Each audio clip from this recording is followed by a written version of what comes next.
Hey, I'm Nina Chantel, and this is Unmuted.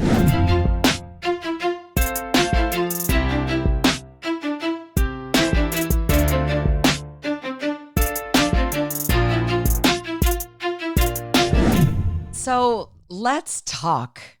Let's really, really talk. Because I've been in a space lately that has made me reflect, like reflection to the depths of my soul on how powerful words really are and how dangerous it is when you start using words to hurt yourself. You ever say something out loud like, oh, I'm so dumb, or what was I thinking? Or, oh my gosh, that was so stupid. What am I doing? Nobody's ever going to love me the way I want to be loved. Let me stop you right there because that's actually you giving power to lies.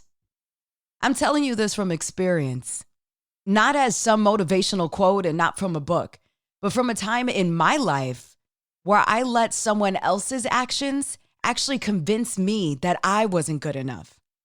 Like me, okay? Me who everybody thinks had it together and me who I thought had it together.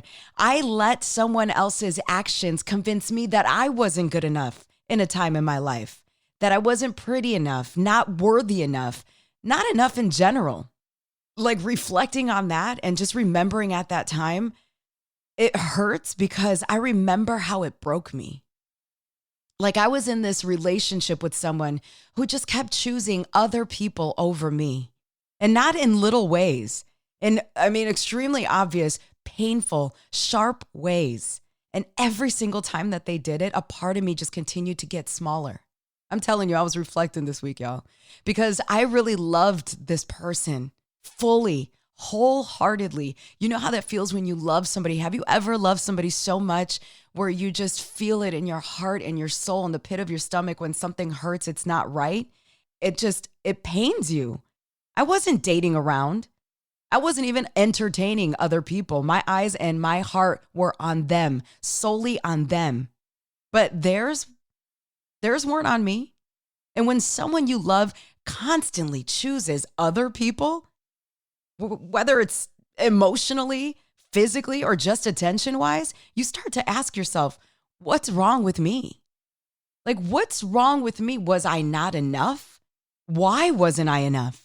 And that question will wreck your spirit if you allow it.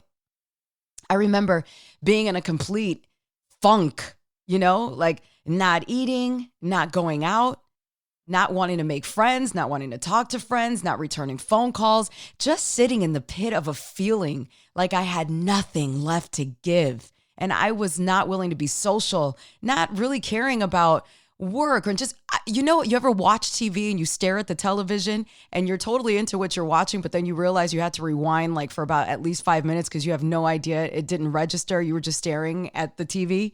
Like, that's what I mean by the fact that I had nothing left to give. Nothing was grabbing my attention.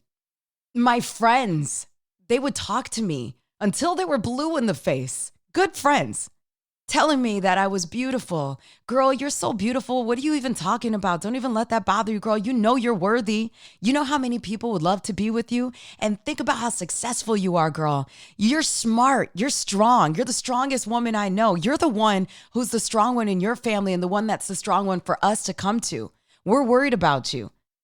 Yeah, but none of those compliments and conversations, none of it landed. Because if you don't personally believe it, if you don't claim it, it doesn't matter who says it. They could write it in the sky and your heart will still reject it because you don't believe it. You don't believe it yourself. You're not believing in yourself. You're stuck in this funk. And I will tell you that anybody can talk to you till they're blue in the face, but until you can get yourself out of your own funk with your own thoughts, you're the only person who can do that. I know because out of experience, that's just how I operate.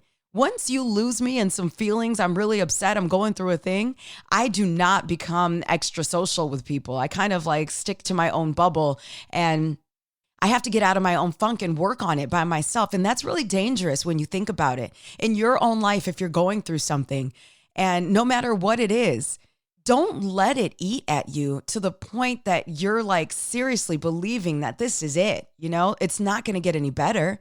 You're the only person who can get yourself out of it. I'll repeat that to you again. You're the only person who can get yourself out of your own funk. You know how many people believe that, they're never going to get better when like a medical report comes back? And if they believe that, guess what? It's going to be that way because then your body starts to reject things. You don't want to feel better. I remember when I had gotten in a car accident years and years ago, and they had said I might not be able to walk again.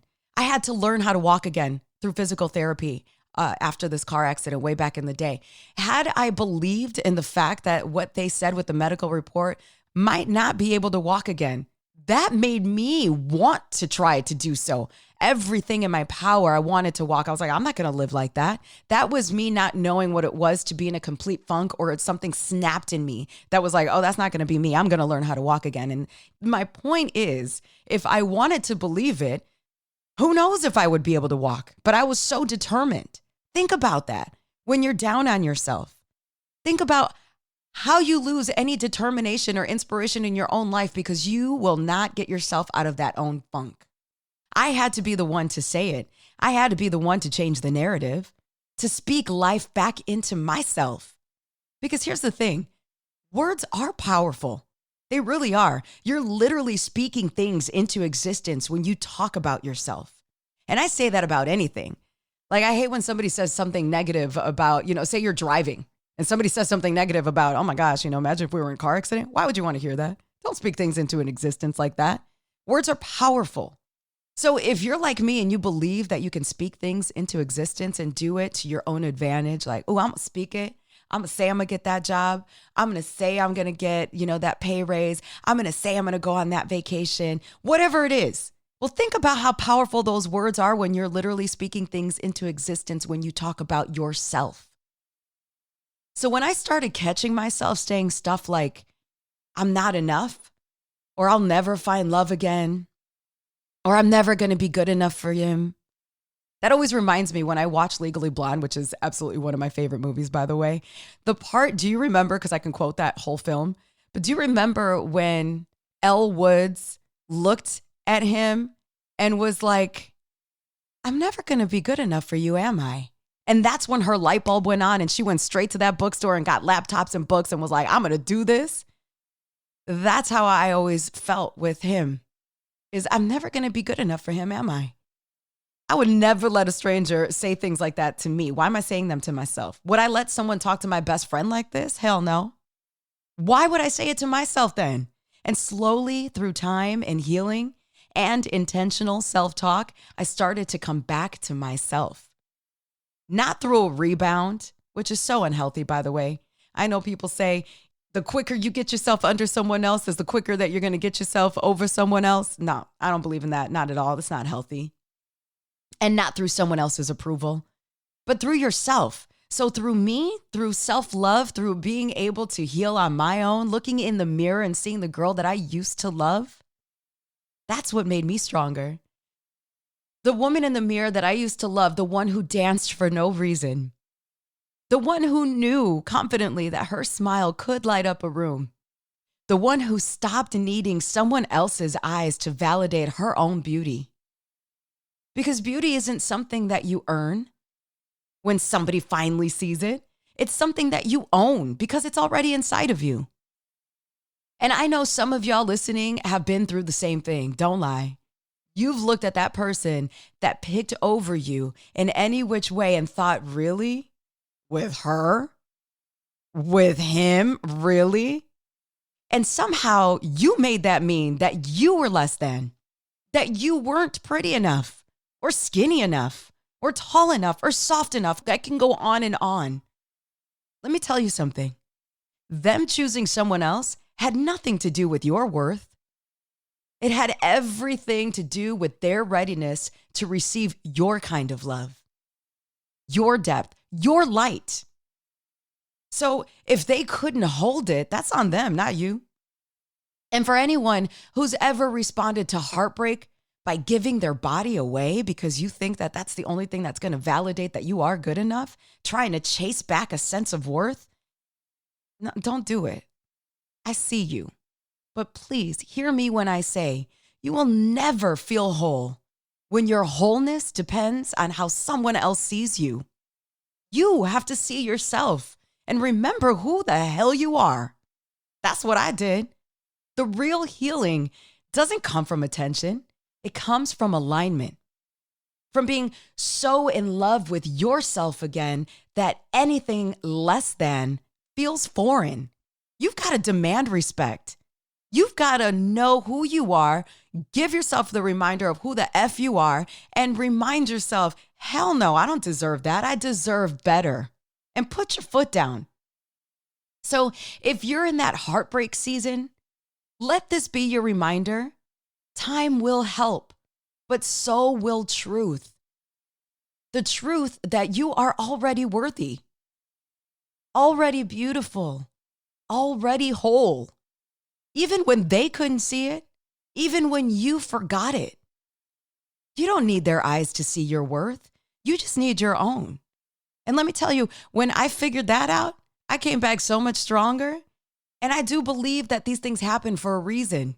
I needed to grow and validate my damn self before I can remember how it is to be loved correctly. I had to love myself correctly. So sometimes things happen because you've got to be stronger for your damn self. And then that person that messed up over and over again because they overlooked you, start to realize in life that they made the biggest of mistakes. And they come back and they respect you because nobody's going to respect you when you can't respect yourself. So you just need your own eyes to see your own worth. Again, I got to tell you this because silence never told the full story. This is Unmuted with Nina Chantel.